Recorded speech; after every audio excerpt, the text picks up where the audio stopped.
Excuse me, আপনার কি খুব ঘুম পাচ্ছে? বালিশ এনে দিব আপনাকে?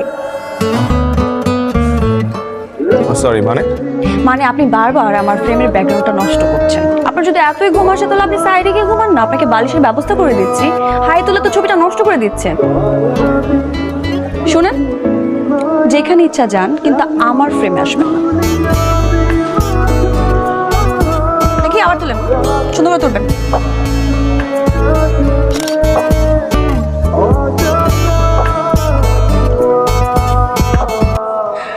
এটাকে দেখো ভাই, এতগুলা মেয়ে আছে, তোমার যার ব্যাপারে ইনফরমেশন লাগবে বলো, আমি দিয়ে দিচ্ছি। কিন্তু ওর ব্যাপারে না। কেন কেন কেন? কারণ আমি বুঝতে পারতেছি তোমার সাথে